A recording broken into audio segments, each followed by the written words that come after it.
Sir, जब लोकसभा के चुनाव हुए थे उस समय पे बात की गई थी पापा ने किस तरीके से वॉर रुकवा दी। सर, जब लोकसभा के चुनाव हुए थे उस समय पे बात की गई थी पापा ने किस तरीके से वॉर रुकवा दी। जी सर, आपका मैं आभार व्यक्त करना चाहूँगी।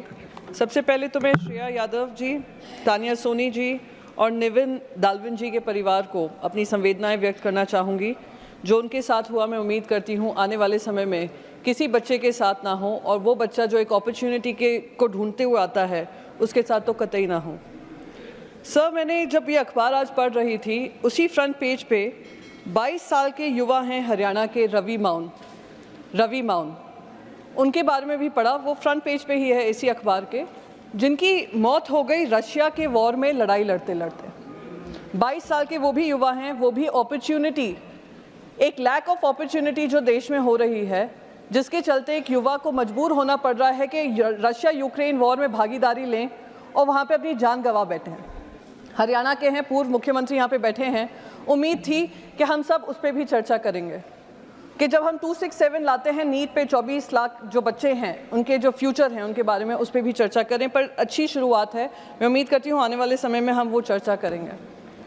सर, जब लोकसभा के चुनाव हुए थे उस समय पे बात की गई थी पापा ने किस तरीके से वॉर रुकवा दी, और जो युवा हैं वो वहाँ से यूक्रेन से इंडिया लाए गए। वो बच्चे वापस तो आ गए इंडिया, पर वहाँ पर उनको ये ब्रिज कोर्स नहीं दिया कि किस तरीके से वो अपनी MBBS की पढ़ाई पूरी कर सकें। इतना उनको मजबूर कर दिया कि वो वापस यूक्रेन गए अपनी पढ़ाई कंप्लीट करने के लिए। और ये दूसरे युवा हैं हरियाणा के, अगर आप पढ़ेंगे उनके बारे में, उनके परिवार ने अपनी लैंड बेच दी इस उम्मीद में कि वो जो लैंड का पैसा आएगा वो एजेंट को पे करेंगे और वो जाकर दूसरे देश में जाकर वो कमाई करेंगे। पर उनको बरगला कर उनको रशिया में उनकी आर्मी में डाल दिया गया। ऐसे बहुत अनगिनत युवा हैं, अनगिनत युवा जिनकी मौतें हो गई हमें पता ही नहीं है।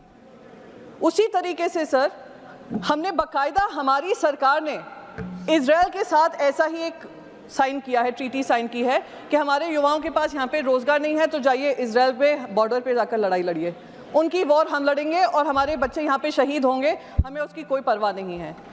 इसका रूट कॉज एक ही है सर, 9.2% अनएम्प्लॉयमेंट।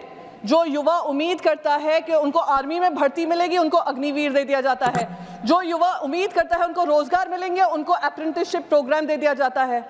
तो अगर युवाओं के बारे में व्यापक चर्चा करनी है तो इस इकोसिस्टम को खत्म करने की ज़रूरत है, जहां पे सरकारें हों, सरकारी नुमाइंदे हों, और साथ ही साथ ये कोचिंग सेंटर से लेकर ये पूरा इकोसिस्टम जो हमारे युवाओं के सपनों को तार-तार कर रहा है, चूर कर रहा है, उस पर किसी तरीके का संज्ञान लिया जाए और सख्त से सख्त कार्रवाई हो। ये ना हो कि 10 लोगों को आपने जेल में डाल दिया, 3 महीने बाद बेल दे दी और फिर वर्क एज यूजुअल चल रहा है।